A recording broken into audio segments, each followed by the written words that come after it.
Judul materi pembelajaran kita pada pertemuan kali ini adalah pewarisan sifat pada makhluk hidup. Tujuan pembelajarannya, setelah mengikuti pembelajaran, peserta didik diharapkan dapat memahami struktur DNA dan kromosom sebagai materi genetik, memahami hukum pewarisan sifat, menjelaskan pewarisan sifat pada manusia, menjelaskan kelainan sifat menurun pada manusia, kemudian menerapkan pewarisan sifat dalam pemuliaan makhluk hidup. Molekul yang mendasari pewarisan sifat. Yang pertama adalah materi genetik. Molekul yang berperan sebagai materi genetik adalah asam nukleat. Dua macam nukleat yang berperan sebagai materi genetik yaitu DNA atau deoksiribonucleic acid dan RNA atau ribonucleic acid. Oke, selanjutnya struktur DNA dan RNA. Berdasarkan penelitian para ahli, DNA memiliki struktur seperti suatu untai ganda yang membentuk heliks atau bentuk ulir, sedangkan RNA memiliki struktur untai tunggal. Ada 4 senyawa basa nitrogen yang menyusun DNA, yaitu adenin atau A berpasangan dengan timin atau T, dan guanin atau G berpasangan dengan sitosin atau C. Adenin dan guanin adalah basa purin, sedangkan timin dan sitosin adalah basa pirimidin. Pada RNA, basa nitrogen timin atau T diganti dengan basa nitrogen urasil atau U. Ya, inilah perbedaan antara struktur molekul DNA dan RNA. Yang sebelah kiri ini adalah struktur molekul DNA yang berbentuk heliks dan struktur kimia parsial DNA. Sedangkan yang sebelah kanan ini adalah struktur molekul RNA. Ya, dianya strukturnya berbentuk untai tunggal.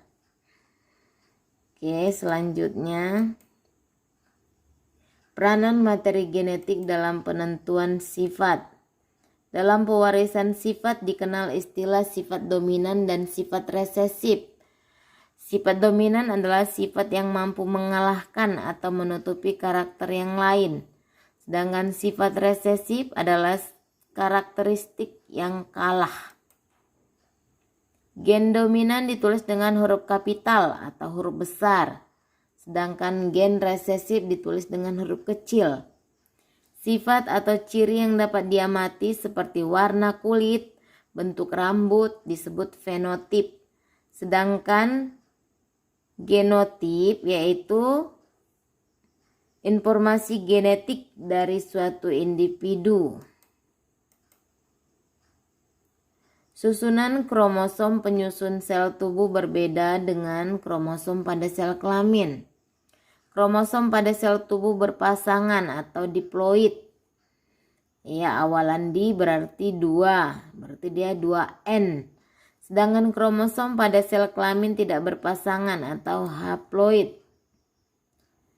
Jumlah kromosom sel tubuh manusia sebanyak 23 pasang. Pada keadaan diploid, jumlah kromosomnya menjadi 23 kali 2, sama dengan 46 buah kromosom. Kromosom nomor 1 sampai 22 disebut kromosom tubuh atau autosom. Dan kromosom nomor 23 disebut kromosom kelamin atau gonosom. Kromosom inilah yang dapat membedakan laki-laki dan perempuan. Penulisan gonosom laki-laki ditulis dengan pasangan huruf XY dan untuk perempuan ditulis dengan pasangan huruf XX. Keturunan dalam pewarisan sifat disebut filial atau F, sedangkan orang tua atau induk disebut parental atau P. Hukum pewarisan sifat. Hukum ini dikemukakan oleh Mendel ya. Mendel adalah orang yang dikenal pertama kali memperkenalkan teori penurunan sifat. Teorinya dikenal dengan hukum Mendel. Atas jasanya tersebut beliau dijuluki Bapak Genetika. Mendel melakukan persilangan monohibrida atau satu sifat beda dan dihibrida atau dua sifat beda pada kacang kapri. Inilah dia variasi pada kacang kapri. Kemudian persilangan monohibrida. Mendel menyilangkan kapri berbunga ungu dengan kapri berbunga putih. Berdasarkan penelitiannya, Mendel mengemukakan hukum satu Mendel atau hukum segresi yang menyatakan bahwa pada waktu pembentukan gamet terjadi segresi atau pemisahan alela atau variasi gen secara bebas dari diploid menjadi haploid. Inilah dianya proses persilangan monohibrida pada bunga ungu dan bunga putih. Ya, dia parentalnya bunga ungu dan bunga putih. Fenotipnya namanya bunga ungu dan bunga putih. Genotipnya U besar dan U kecil. Ya, sehingga diperoleh filial pertama U besar U kecil. U besar U kecil, ya U besar U kecil semuanya. Jadi filial pertama menghasilkan bunga warna ungu. Kemudian sesama filial pertama disilangkan bunga ungu dengan bunga ungu. Dia nanti menghasilkan 3 bunga ungu dan 1 bunga putih. Itulah dia filial kedua. Kemudian persilangan dihibrida. Mendel menyilangkan 2 kacang kapri yang memiliki 2 sifat beda. Salah satu kacang kapri berbiji bulat atau B besar B besar K besar K besar dan berwarna kuning. Sedangkan pasangannya berbiji kisut dan berwarna hijau. Ya, B kecil K kecil. Dari hasil pengamatannya tersebut, Mendel mengemukakan hukum 2 Mendel atau hukum penggabungan bebas, yaitu saat penggabungan gamet, alela atau variasi gen yang menentukan karakter-karakter berbeda dapat bergabung secara bebas satu sama lain. Inilah dianya persilangan dihibrida pada kacang kapri bulat kuning dan hijau kisut.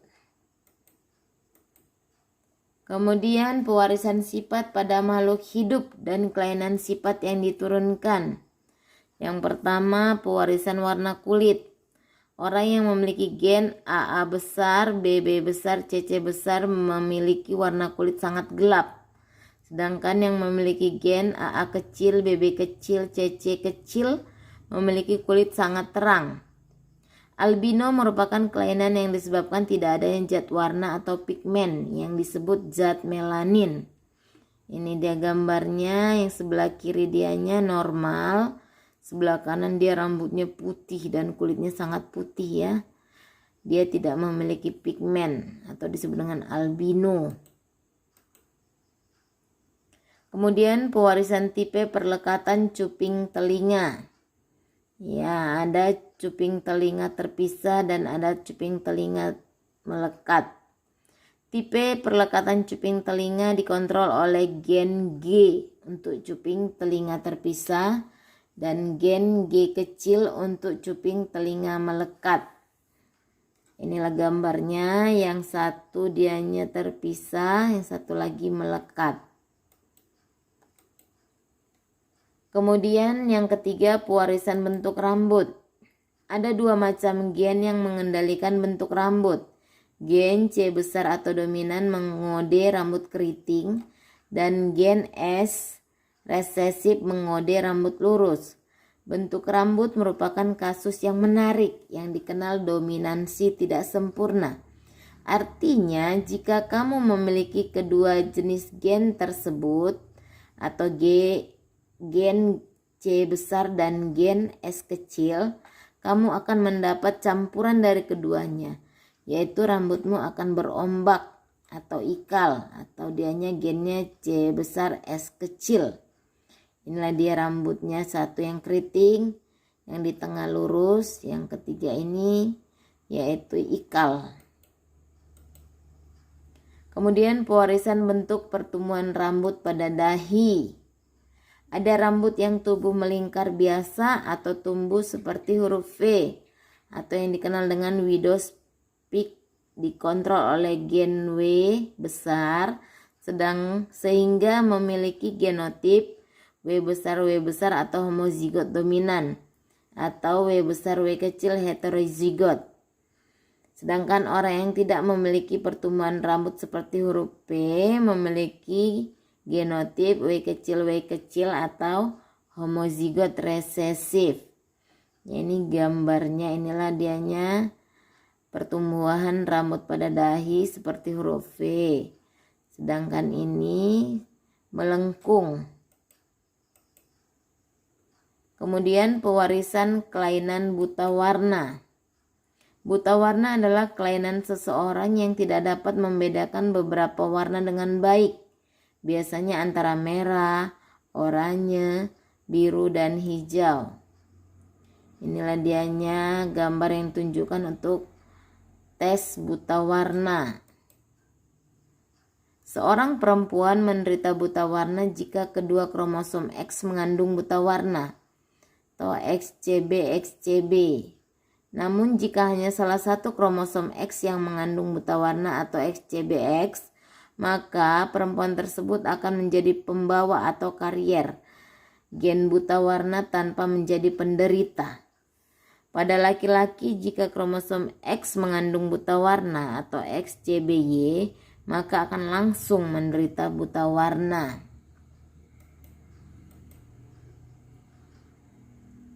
Selanjutnya pewarisan kelainan hemofilia. Hemofilia ini merupakan kelainan dengan ciri darah penderita sulit menggumpal ketika terjadi luka pada bagian tubuh tertentu yang disebabkan tidak dihasilkannya faktor penggumpalan darah dalam tubuh seseorang. Sama halnya seperti buta warna, pada perempuan penderita hemofilia memiliki kromosom XHXH, sedangkan yang karier memiliki kromosom XHX, dan pada laki-laki penderita hemofilia memiliki kromosom XHY. Penerapan pewarisan sifat dalam pemuliaan makhluk hidup. Yang pertama, pewarisan sifat dalam pemuliaan tanaman. Varietas hibrida merupakan suatu jenis tanaman yang merupakan keturunan dari persilangan antara dua atau lebih jenis tanaman yang memiliki ciri-ciri genetik yang berbeda. Contohnya, padi hibrida dapat menghasilkan beras 30% lebih banyak dari padi pada umumnya, lebih tahan terhadap lahan yang kering, lebih pulen, lebih wangi, dan lebih cepat dipanen. Kemudian, pewarisan sifat dalam pemuliaan hewan. Pewarisan sifat berperan penting dalam pemuliaan hewan untuk menghasilkan hewan ternak berkualitas tinggi, misalnya unggas yang mampu menghasilkan banyak telur, atau sapi dengan kualitas susu dan daging yang baik. Oke, demikianlah penjelasan Ibu tentang materi pembelajaran kita pada pertemuan kali ini. Sekian dan terima kasih.